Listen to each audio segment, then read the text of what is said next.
Podcasting from somewhere in the San Francisco Bay Area, the birthplace of Bruce Lee, the iPhone, and the bendy straw. This is Ruel's Running Podcast, a podcast about running, health, family, play, and an NSNG lifestyle. And now, here's your host, Ruel. It was a dream. Amazon.com. Hey guys, you can support the show by clicking to ruelsrunning.com and clicking to the Amazon banner to get to Amazon.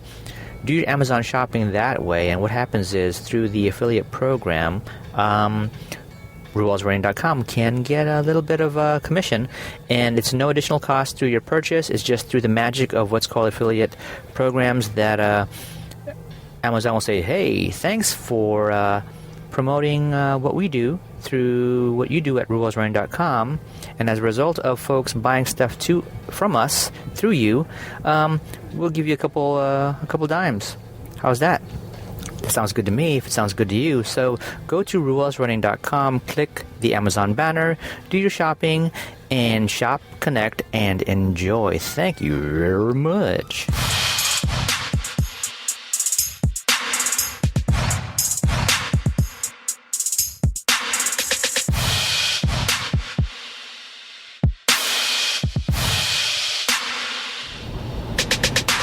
Hey everybody, welcome to the show. It's Ruel's Running Podcast. I'm your host, Ruel. It's a podcast about, not just running by putting one foot in front of the other, but it's about running what you have going on in your world, whether it be fitness, whether it be health, work, family, all aspects of life. That's what we're here about. That's what we're here for. That's what this podcast is about. So if I don't talk about running, I apologize. I may get to running. Who knows?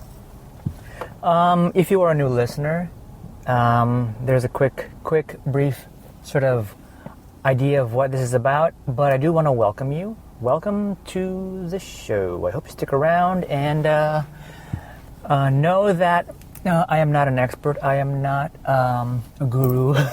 I am just a guy with a podcast who has experiences to share, and so far, have a nice band of friends and followers who tune in regularly, and I appreciate you as a new listener, and I appreciate everybody else who's been around since the beginning of this thing. Again, and speaking of folks who've been around from the beginning, welcome back. How you guys doing? How you guys and gals doing? Yeah, it's another episode. It's another week. I don't have any new guests lined up yet, so look out. You might be getting a call from me or a message from me at some point. Some of you, and we'll get together and have a blast. Yeah, let's start off with family. Hope your family's doing well. My family is doing well. It's that time of the year where, and I've talked about it before, some Labor Day weekend has come and gone. Some like to use the Labor Day weekend or Labor Day as the mile mark, or that point in the year that signifies the end of summer. The way I signify the end of summer is when the kids get back to school. But yeah, so here we are. It's we're like 3-4 weeks, I guess, here for my kids as far as being in school, and we're now sort of in the groove. And it's also that time of the year where we're starting to plan for a couple of the kids' birthdays, and which happen in October. And in my household, that kicks off basically the holiday period or the holiday quarter. And you guys know what I'm talking about. You don't have to have family members who have birthdays in October, but October, it starts to get that festive because you're now thinking about things like Halloween. I don't know what other parts of the world, because we have listeners in other parts of the world, do in October, at the end of October. Here in the U.S., And where I grew up on Guam, Halloween was a thing. But it's even more of a thing the way it's marketed. I mean, we're still in September, the early part of September, and I remember seeing Halloween decorations being sold at stores as late as end of August. So, depending on your household and how you like to operate. In my household, we start thinking about birthdays, we start thinking about Halloween, how we can incorporate or not incorporate, a Halloween theme with the October birthdays. It just makes it more fun. So, we're there now, and, and just the holidays in general here with November has Thanksgiving, and December has the holidays. If you celebrate Christmas, there's Christmas, and then the end of the year, festivities. There's a lot of treats and baking and gift creations happening and get-togethers. So it's slowly starting to ramp up now. It started. And that means it's going to be a whole lot of fun. And it also means there's going to be probably a whole lot of money spent and a whole lot of work. But it's just how we roll. It's how we run, right? Our family. It's how we enjoy parts of the year. So that's family, man. Last year, my wife did a whole set of cookie tins. I mean, we don't. It's. I know it's kind of weird. We don't. My wife and I, we don't eat, the cookies and stuff that she bakes.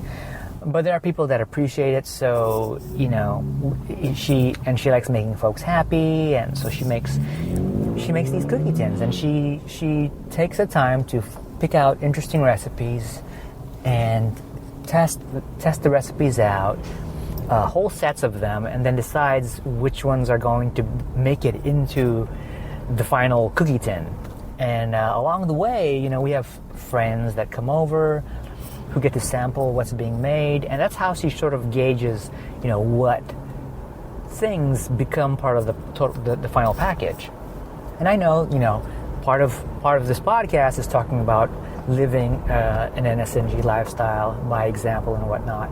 And the reality is, no one's perfect, and even though that's how we operate, we still sort of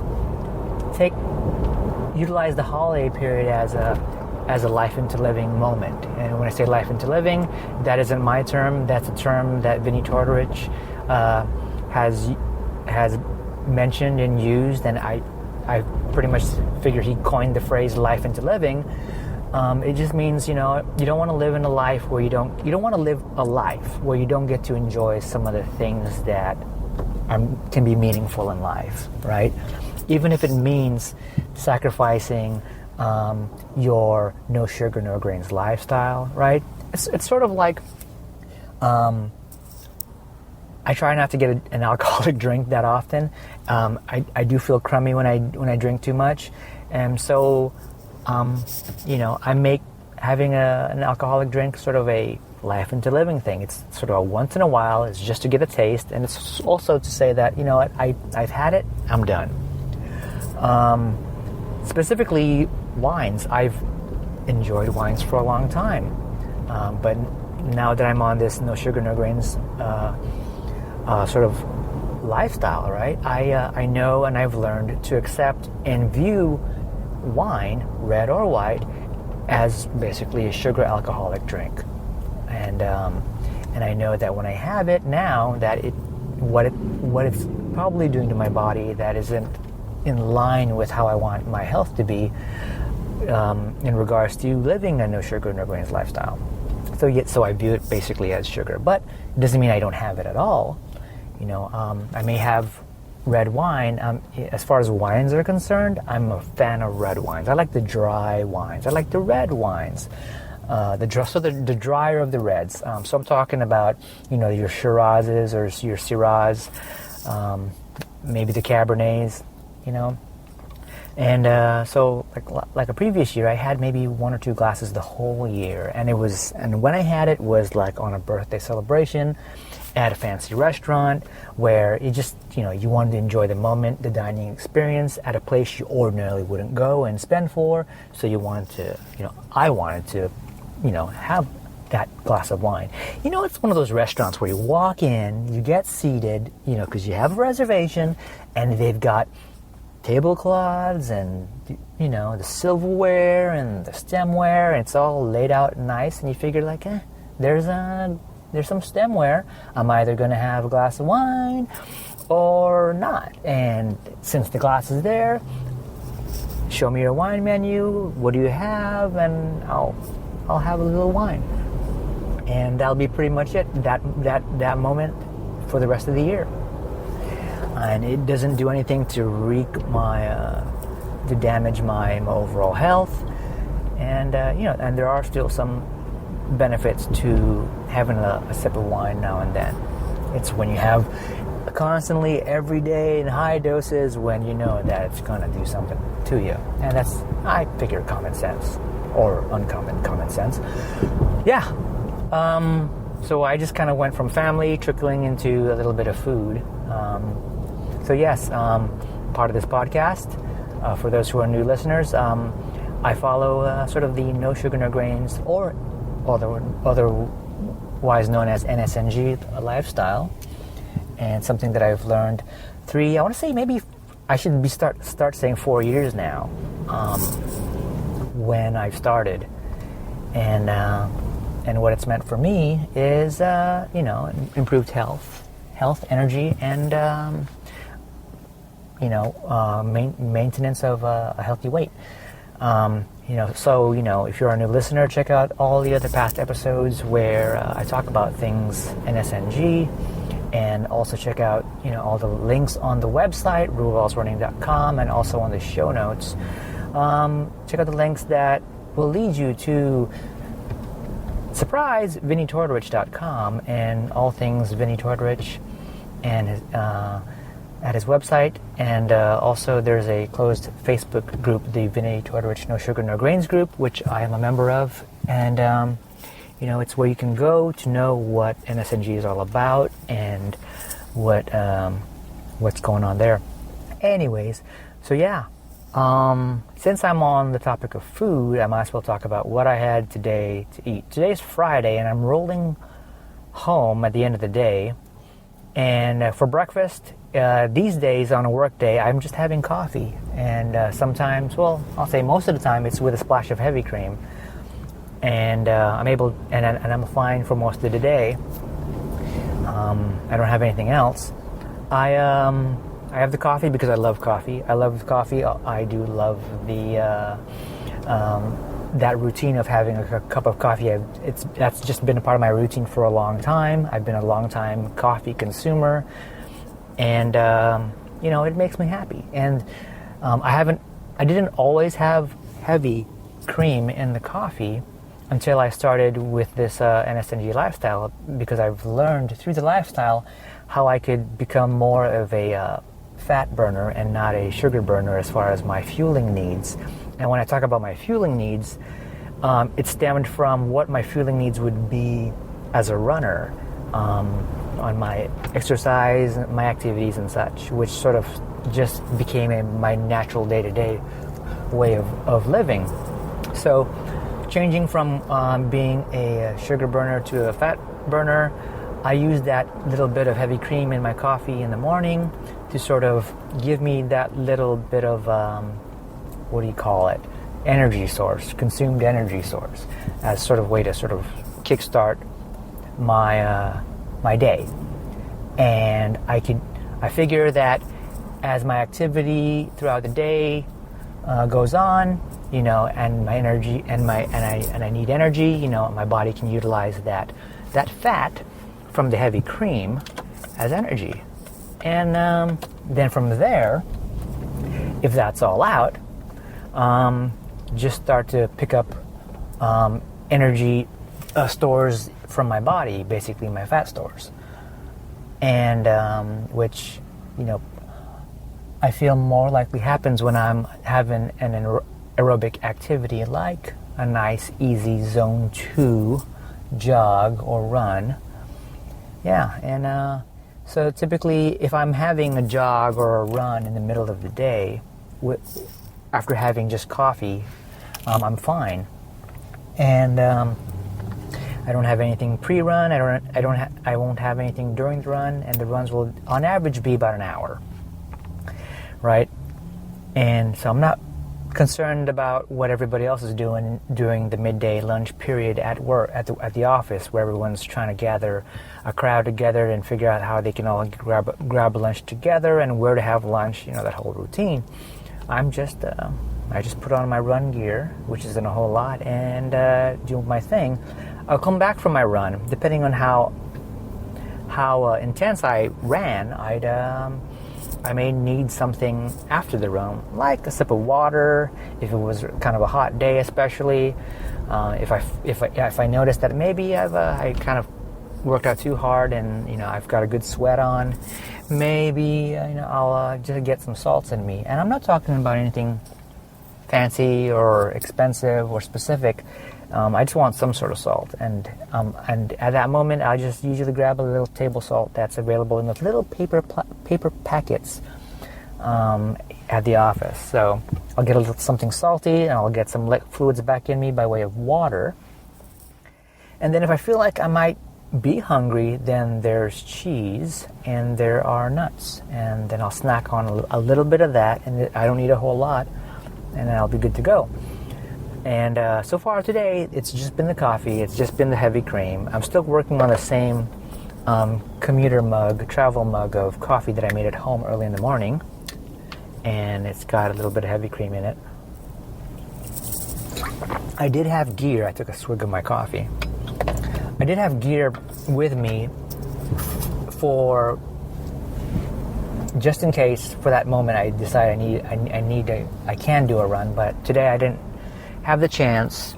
It's too busy, so I'll have to save the run for another day. So I'm still operating off of that coffee and heavy cream.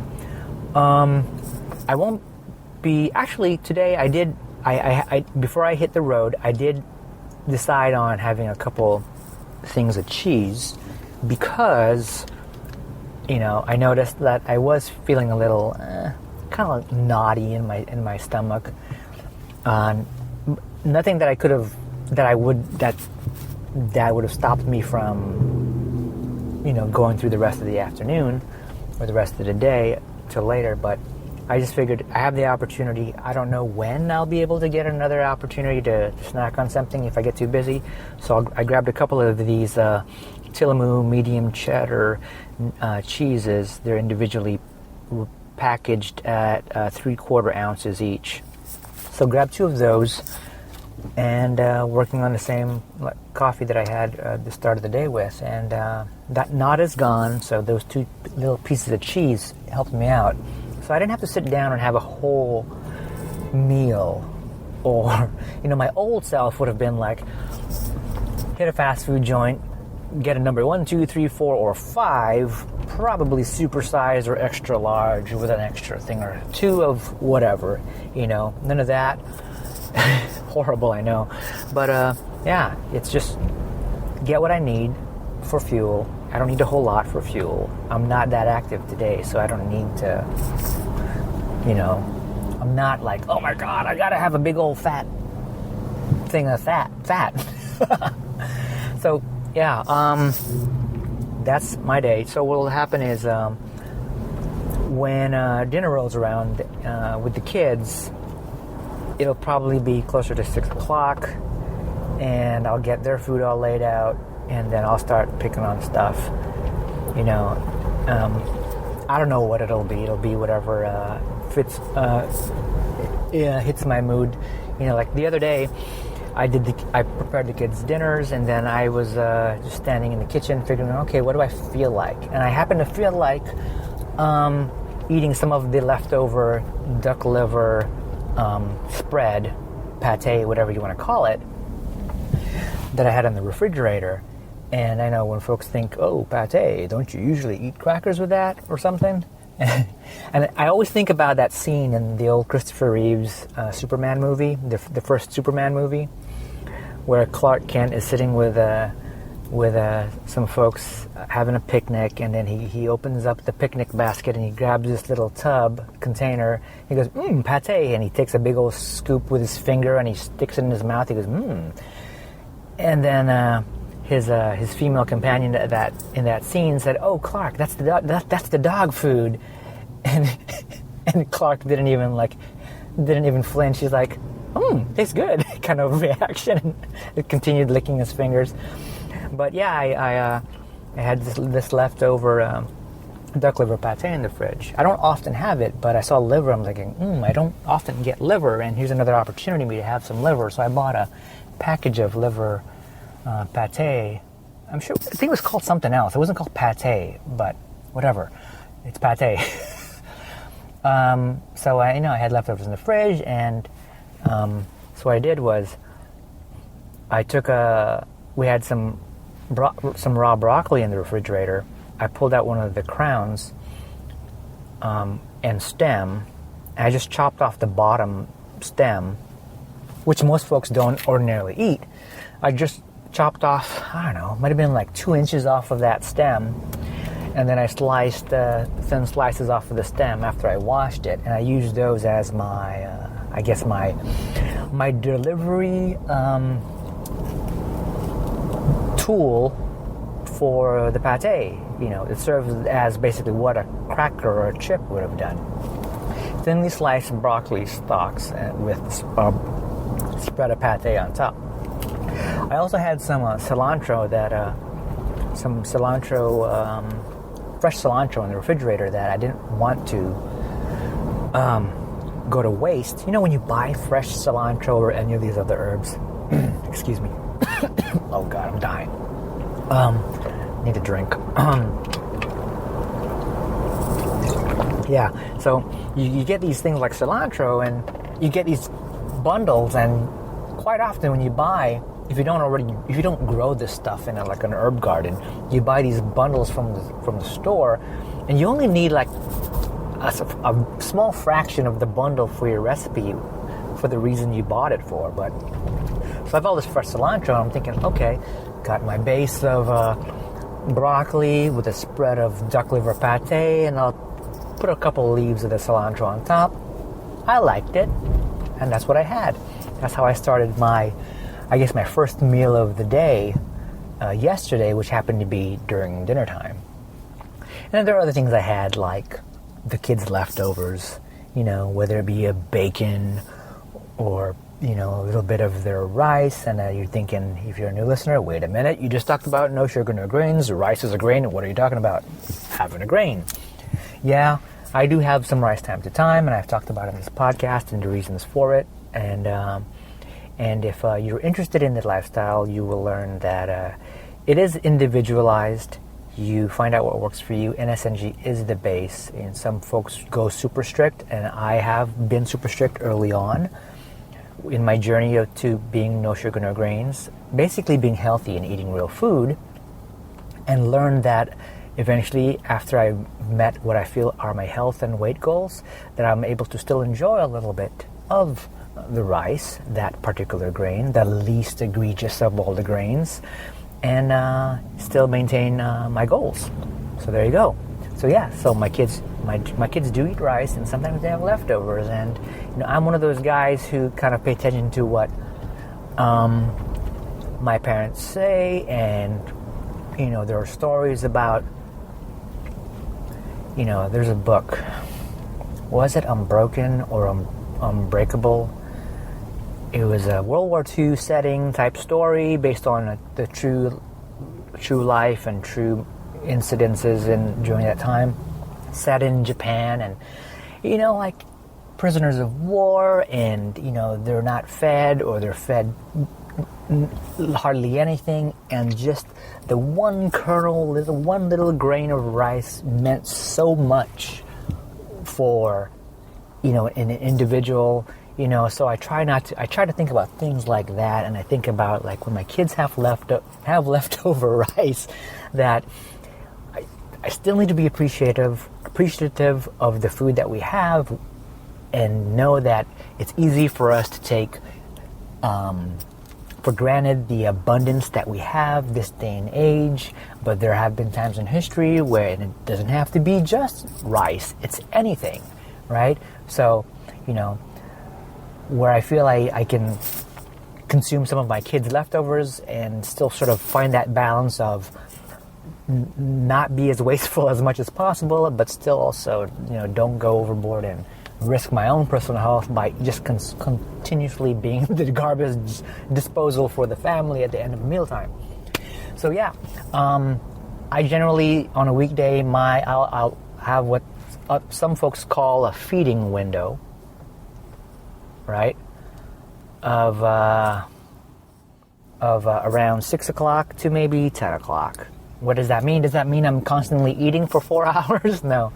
It means that I'll start having something to eat around 6 o'clock when the kids are having dinner. It may not be a whole lot, it may be whatever. But then should I be hungry again later on in the evening when everyone's sort of settled in after the evening routine, I may choose to have something else to eat.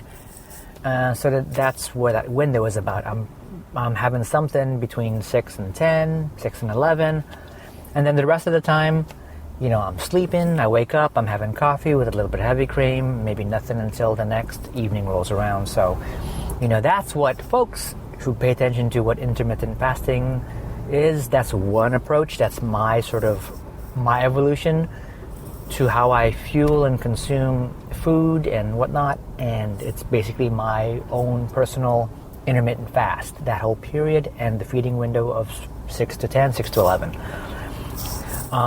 So that's where I am at with how I flow with meal times, or what little meal time there is, and how I fuel myself and keep myself, I guess, as healthy as possible, and how I manage that alongside my family. So there we go. I did talk a little bit about running, and we've talked about a little bit about health. So there you go. I hope, as a new listener, that it's something insightful or interesting. And if you are a regular listener, this is stuff that you've heard about before. So I kind of apologize if it's sort of just regurg. But let's move into, I guess, announcements. It's Friday, September 9th. You know what that is, guys? It's the start of the Tahoe 200, if I'm not mistaken. What is the Tahoe 200? Well, the Tahoe 200 is what I understand to be a 200-mile endurance run around Lake Tahoe. Sounds crazy, right? 200 miles? Yeah. And friend of the show, a friend outside of the show, Carlos Donez, he is doing the Tahoe 200. So, if I'm not mistaken, I don't really know when the start is, but today is the start. If it wasn't this morning, I can't imagine it being tonight, because night starts suck. Excuse my English. So, if you guys are, for folks who know Carlos and who have listened to podcasts episodes with Carlos, you know who I'm talking about. Carlos has done the Grand to Grand previous year, which is, I'm going to make a mistake, was it 170 miles? Something like that? Anyways, yeah. So he's an ultra runner. He's out there. And so root him on. If you go to the Tahoe 200 website, you'd probably find a link to how you can track progress for all of the athletes, participants of the event, and also be able to sort of get the tracking of how and where, not so much how, but where a runner is along the course. It's a long course, man. But if you guys know Carlos and are friends with Carlos, he's also been a guest on another podcast. What was it? The keto. Now now I'm blanking. I'm thinking Keto Gains, but I could be wrong. That might not be the podcast. I don't know. It's a keto-related podcast. Keto as in ketosis, ketogenic, that kind of stuff. Ketogenic athlete type stuff. He was on there. He's talking about how, it's a 200-mile run, and, the race organizers do want you to finish, so they're not going to make it like an obstacle course of an event. So he's out there. I wish him well. I think he's going to do well. So wish Carlos well, folks. And lastly, I wanted to wrap up. Davy contacted me on the Facebook page, facebook.com/RuelsRunning. He messaged me, and he wanted to know if I had a podcast episode related to Shin Splints. And I've talked about Shin Splints, I'm pretty sure, in various points throughout the history of the show, but never had a specific episode for Shin Splints. That's just, I don't have a lot of specific episodes for things like that, but I do want to talk about it since he asked, and wanted to share with him. What I know about Shin Splints, again, I'm not a doctor, I'm not a coach, I'm not a physical therapist, I'm not anybody but just somebody who likes to share his experiences and has experiences. What I know about Shin Splints, and a lot of you already know, are it's, micro tears of the shin area, whether it's the tissue and the bone, it's micro tears, and it could be a result of overuse. And the times when I've felt tightness, not so much debilitating shin splints, it had to do with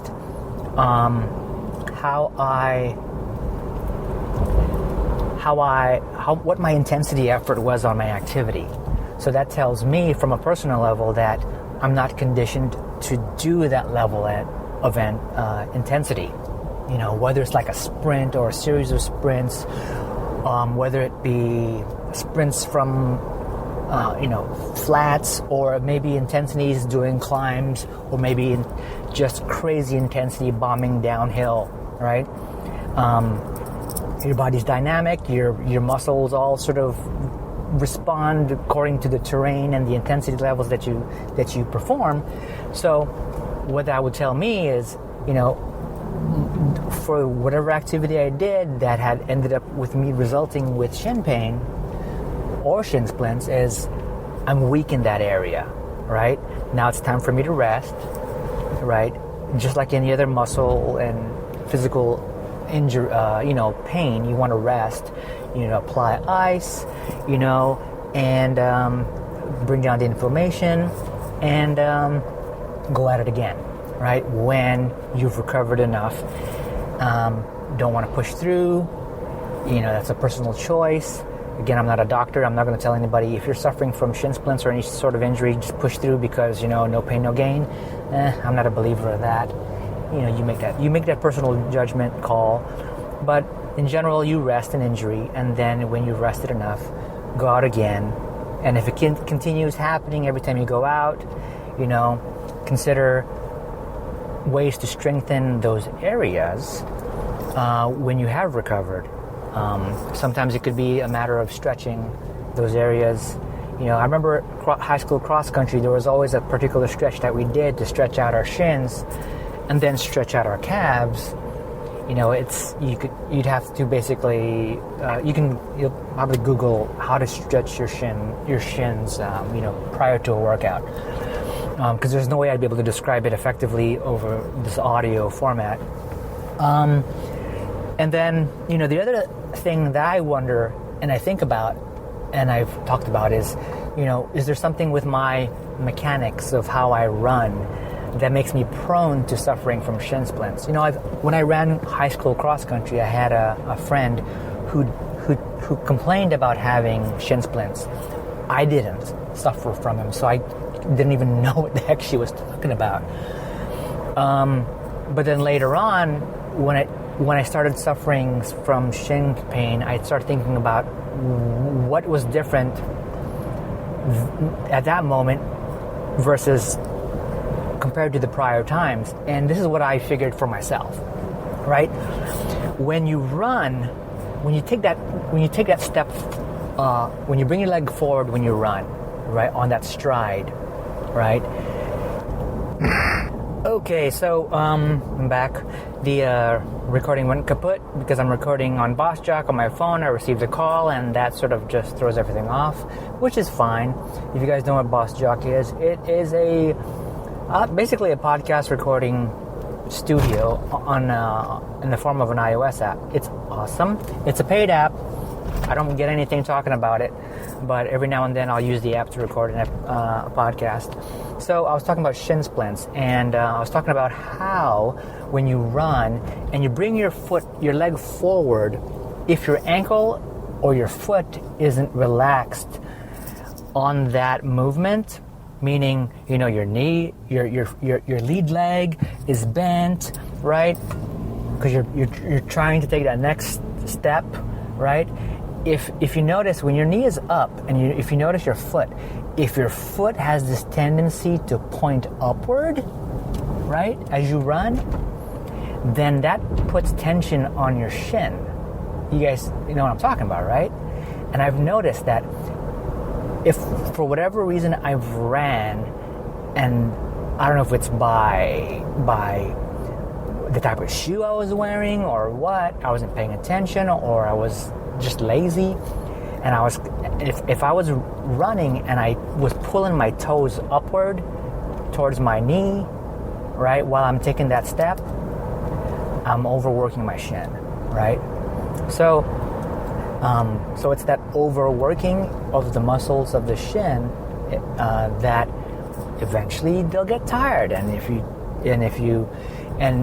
you can forget that you are working them pretty hard if you are running, you know, a particular distance in time, 5K, 10K, half, marathon. Just think about it. And then you're on a training program, you know, you're maybe on adrenaline, you know, or whatever, and you don't realize that subtle movement of pulling your foot upwards while you're taking that stride is creating undue tension on your shins.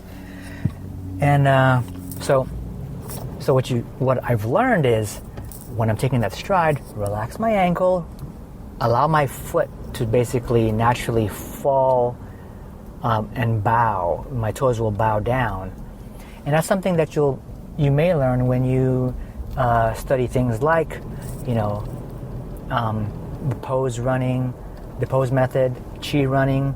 You know, how to position your body better to do these activities like running or walking, and so that's something that I've thought about. And, you know, I haven't read anything about it. Maybe there's information out there, and maybe folks agree with me, but it's something to think about. Regardless, you know, if you suffer from tightness in your shins or even shin splints, you know, think about your running mechanics on that aspect.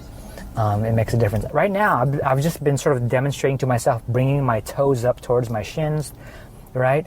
And now my shins are kind of tight and they're kind of sore. I think I got shin splints, and it's not good because I'm driving right now. Oh my God, I gotta take it easy. So yeah, so that's that. Davy, sorry if I screwed up your first name. Thanks for reaching out, and I'm happy to talk about it. And I hope hearing this helps you, helps others. And I gotta go. I gotta stretch out my shins and get to where I need to get, and hopefully finish my coffee. So yeah, guys, thank you so much for spending time. I'll catch you next week, and hopefully I'll have some friends lined up and some guests, and we can go at it again. Now, let's see. I want to say check out the website, ruwellsrunning.com, and I also want to start saying that this episode is brought to you by me at abadam.com. Abadam.com is a place that I am now using as the go-to place if you need some help with your website. You know, if you need some sort of consultant in terms of your web needs or web projects or anything, I'm calling new media. If you are interested in podcasting as well and you need someone to sort of bounce back ideas, you know, I'm offering myself up for services. That's at abadam.com. And I'll start linking to it here on ruwellsrunning.com. So, yeah, check it out. Got some cool stuff in the works. And thank you very much. Don't forget, eat something delicious, hug your family, or hug your family and eat something delicious. Either way, go run something. Bye. Thanks for listening to Ruel's Running Podcast with Ruel. If you like what you just heard, share it with your friends and your enemies. Also, be sure to check out the site over at ruelsrunning.com. This has been another Coffee with Heavy Cream production. Join us next time for another silly show of Ruel's Running Podcast.